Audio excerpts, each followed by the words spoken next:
Bruno, tem algum questionamento específico que você gostaria de fazer nesse sentido para entender o ponto de vista do professor? Eu gostaria de entender esse ponto. Como, se o senhor defendeu o superávit primário, que sim, realmente houve nos primeiros anos do governo Lula... Foi nos primeiros e nos segundos também. Sim, e claro, podemos debater os motivos disso, mas sim, isso é um fato. Realmente houve esse superávit primário. Vocês não entendem como funciona a dinâmica do sistema, não entendem. Então eu quero entender com o senhor. Desculpa. Se você teve esse superávit primário ao longo dos anos, por que é que o próprio Lula agora deixa de lado a importância do superávit, que ele fala, para que podemos, se for para aquecer, para que ter superávit? Se você não tem gasto, alguma coisa assim, ele falou. Você não tem gasto, você não tem renda. Agora sim, professor, por favor, na verdade, pode se o setor privado tivesse a disposição de investir, de gastar, etc., se tivesse animado, como Keynes disse, tivesse as expectativas favoráveis, o Estado, como Keynes falou no último capítulo da sua obra, deixa o privado gastar, o Estado, na verdade, só fica ali regulando para impedir que a economia entre numa recessão ou quando entrar o Estado age. Certo? Então, sabe qual é o problema? É que vocês não entendem que o gasto gera renda, tá? Então, você fez um exemplo aí... Entendo, mas eu acho que as consequências são brutais dessa forma. Mas são as que são do capitalismo. Você quer o quê? O capitalismo que a gente vive é um capitalismo de Estado e não é um capitalismo capitalismo de Estado? Você acha que já existiu algum capitalismo que não tivesse gasto e renda? Pelo amor de Deus. O Estado ele interfere brutalmente nas atividades empreendedoras. Estou falando, tira o Estado. Vamos supor o seguinte. Tira o Estado, coisa que nunca existiu no capitalismo. Em todas as etapas do capitalismo, desde o mercantilismo. Pega o desenvolvimento americano, tá? Olha como foi. Volta na pergunta do Lula, por favor. Porque a gente pensa oposto e está tudo bem. Isso é importante. A pergunta do Lula é se o senhor enalteceu o superávit primário nos primeiros governos dele, porque ele próprio agora rejeita a importância. Sabe por que houve superávit primário? Porque você teve gasto. Teve gasto, impulsionou a renda, impulsionou o emprego, as pessoas gastavam. Você gastou, vamos supor, as empresas gastaram, se animaram, o investimento chegou a 21% do PIB, que é uma raridade. Sabe quanto está hoje? Sim. Está em 16%. Certo? Porque vocês não entendem nada. E a formação bruta de capital fixo vem caindo pelo quarto trimestre seguinte. Mas repito a pergunta. Está em 16%. Se o superávit é tão importante como o senhor enalteceu, porque o próprio Lula agora deixou de lado? O superávit não é importante, rapaz. Eu estou dizendo que houve superávit todos os anos. Eu estou dizendo que o superávit ou o déficit primário, eles nascem do movimento da renda. É uma coisa tão óbvia que eu fico espantado de você não entender. Macroeconomicamente, se a renda não cresce, a renda agregada, porque não é igual a uma casa, não é igual a uma residência individual, é um conjunto, é uma sociedade, é uma economia que, na verdade, está... Hoje eu acabei, sabe o que eu estava lendo hoje?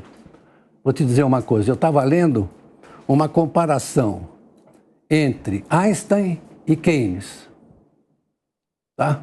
Se o Einstein fosse acreditar nos princípios da física newtoniana, ele nunca teria chegado à teoria da relatividade. Certo? Porque a teoria da relatividade se vale da noção, não é de existência de um éter que atrai, é a existência do campo. E o Keynes, na verdade, se valeu de uma coisa semelhante. Você tem o campo, certo? Que é a relação entre os agentes da economia, os elementos da economia. Então é o seguinte, você me perdoe, mas sinto muito, mas é muito difícil você escapar do fato que você tem uma construção social que vem de muitos anos, vem de séculos. Vou te contar uma história, né? Por exemplo, na passagem do feudalismo para o capitalismo, teve um momento crucial, que foi o surgimento do Banco da Inglaterra, depois da Grande Guerra Inglesa, né? Em que Guilherme d'Orange assumiu o trono inglês e criou o Banco da Inglaterra. Então, o Banco da Inglaterra foi fundamental para você fazer o quê? transformar a economia a riqueza era fundiária, era terra, para a riqueza monetária. O que o Banco da Inglaterra fez? Ele emitiu dívida pública, que muita gente fica, dívida pública, que horror! Dívida pública é riqueza privada. E nesse momento ela foi fundamental para desenvolver os bancos ingleses. E os bancos ingleses se desenvolveram de modo a, no século XVIII, começar a preparar o quê? A liderança mercantil inglesa se transformou na Revolução Industrial. E tem gente que não acredita na Revolução Industrial, que acha que a Revolução Industrial nunca ocorreu, gente que pensa como você. E mais uma vez, professor, aonde o senhor quer chegar com isso? Eu quero chegar para explicar que é um sistema. Que é um sistema, não é uma coisinha aqui, outra coisinha ali. Eu quero explicar que é um sistema.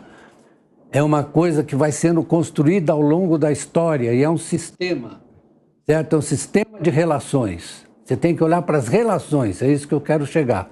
Para as relações e não para as coisas. Você fica em cima das coisas e se perde. Mas e a relação do Lula hoje? Poderia, se puder, já que foi essa a pergunta, por que se o superávit é primário, é tão importante, que eu concordo, que é uma das críticas, dentre todas que eu tenho desse governo, por que ele deixa de lado o superávit se o senhor concordou que ele é tão importante? Eu até peço, professor, que o senhor responda pontualmente para a gente poder também girar. Ele não deixou de lado o superávit. Ele falou essa semana. Não, ele falou que é o seguinte, você não tem capacidade nem poder para determinar qual for o superávit se você não é capaz de ter uma hipótese de que o gasto vai funcionar e vai te gerar renda e vai te gerar imposto. É isso que é o problema. Você está pisando na bola, porque se você não tem renda, você falou aí, né, uma coisa grave. Você falou que, na verdade, é como se fosse uma residência. Não é.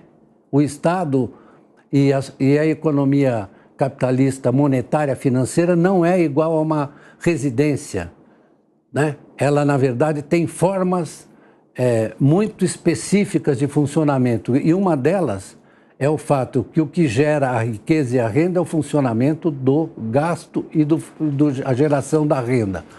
Se você, eu já dei essa explicação tão óbvia, se você deixar de gastar durante um mês na sua região, é claro que você morreria de fome, como o Milei vai fazer as coisas que as pessoas só vão comer uma vez por semana, né? É um idiota total. O senhor poderia respeitar opiniões divergentes? Não, eu respeito. Eu estou falando do Milei, não estou falando de você.